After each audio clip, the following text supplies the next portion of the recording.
నోటికొచ్చినట్టు మాట్లాడుతుంది. ముఖ్యమంత్రి రేవంత్ రెడ్డి గారి గురించి ఇష్టం వచ్చినట్టు మాట్లాడుతుంది. కాంగ్రెస్ పార్టీ ముఖ్యమంత్రి రేవంత్ రెడ్డి గారి గురించి మాట్లాడుతూ ఆమెకి అర్హత ఏముంది, ఆమె కాంగ్రెస్ పార్టీలో అసలు ఆమెకి ఏమైనా మెంబర్షిప్ ఉందా, అసలు పొజిషన్ ఉందా, ఎప్పుడైనా వర్క్ చేసిందా, ఏ అర్హత లేకుండానే ఆమె సీఎం గారి గురించి రేవంత్ రెడ్డి గారి గురించి ఇష్టం వచ్చినట్టు మాట్లాడుతుంది. వాళ్ళకి ఎలా అయిపోయిందంటే పదవి కోసం ఎంతకైనా దిగజారి మాట్లాడుతుంది. తను అంత ఆకలితో ఉన్నారు పదవి కావాలి అని. అసలు ఆమెకి మెంబర్షిప్ ఉందా అని అడుగుతున్నా. కాంగ్రెస్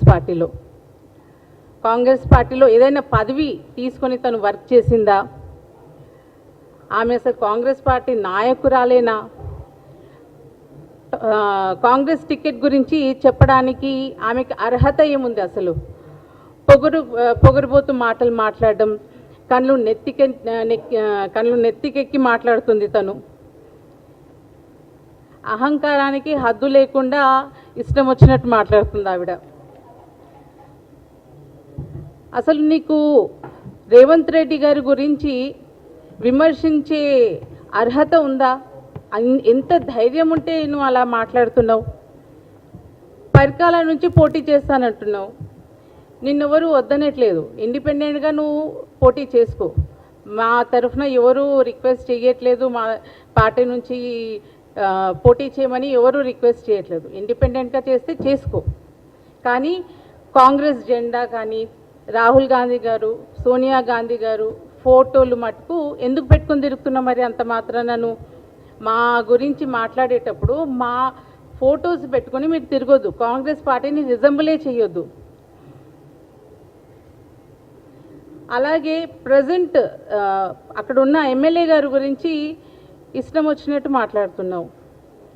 ఆయన ఎగ్జిస్టింగ్ ఎమ్మెల్యే, అది కాకుండా ముఖ్యంగా ఆయన ప్రజల్లో ఉండే మనిషి, ప్రజలతో ఎప్పుడు ఉండే మనిషి కాబట్టి రేవంత్ రెడ్డి గారు మద్దతు ఇచ్చారు ఆయనకి. నువ్వేం చేసావు? ఎప్పుడు చూసినా ఒక ఆపోజిషన్ వాళ్ళకి సపోర్టింగ్లీ మాట్లాడావు తప్పితే పార్టీకి ఫేవరబుల్గా ఎప్పుడు పని చేయలేదు, మాట్లాడలేదు. రేవూరి ప్రకాష్ రెడ్డి గారు పెద్ద మనిషి కాబట్టి రేవంత్ రెడ్డి గారు మద్దతు ఇస్తూ ఆయనకే సపోర్ట్ చేస్తున్నారు. ఆయనను పట్టుకొని ఇష్టం వచ్చినట్టు నువ్వు మాట్లాడుతున్నావు. ఎగ్జిస్టింగ్ ఎమ్మెల్యే ఉన్న కాన్స్టిట్యున్సీ వెళ్ళి నేనే ఎమ్మెల్యే, నేనే టికెట్ తెచ్చుకుంటాను, ఇండిపెండెంట్గా ఫైట్ చేస్తాను అని ఇష్టం వచ్చినట్టు మాట్లాడుతున్నావు. అసలు నీకు అంత ధైర్యం ఎవరిచ్చారమ్మా? అలా మాట్లాడే రైట్స్ ఎక్కడున్నాయి నీకు? నీకెవరైనా పరకలు రాసిచ్చారా? కుటుంబంలో ఫ్యామిలీ పాలిటిక్స్ వద్దనే పబ్లిక్ బీఆర్ఎస్ని ఓడించి కాంగ్రెస్ పార్టీని తీసుకొచ్చారు. కాంగ్రెస్ పార్టీ ఎప్పుడూ కూడా ప్రజలతో, అలాగే ఎగ్జిస్టింగ్ నాయకులు ఎవరైతే కాంగ్రెస్ పార్టీకి లాయల్గా ఉండే నాయకులకి ఆపర్చునిటీస్ ఇస్తుంది కాబట్టి పబ్లిక్ అనేది మన కాంగ్రెస్ పార్టీని ఎన్నుకుంది. నువ్వు ముందు ఏ పార్టీలో ఉండే? ఏ పార్టీ నుంచి వచ్చావు? బీఆర్ఎస్ పార్టీలో లేవా నువ్వు? అక్కడ వేరే పార్టీ. ఇప్పుడు కూడా నువ్వు మాట్లాడేది ఎలా ఉంది?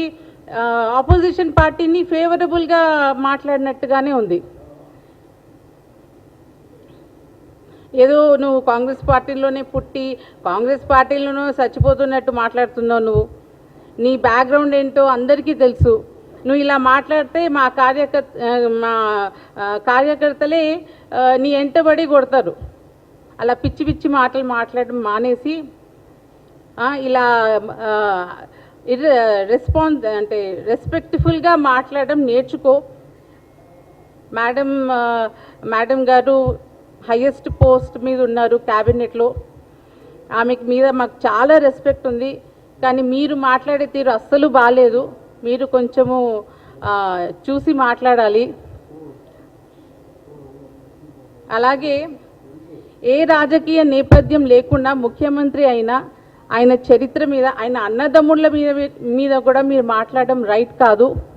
కుట్ర రాజకీయాలు ఆపి మీరు సేవ చేస్తే పబ్లిక్లో సేవ చేసి మీరు యాజ్ ఎ లీడర్గా మీరు రావాలి. కానీ ఇలా మీకు ఇష్టం వచ్చినట్టు మాట్లాడి మా సీఎం గారి గురించి మాట్లాడే అర్హత లేదు.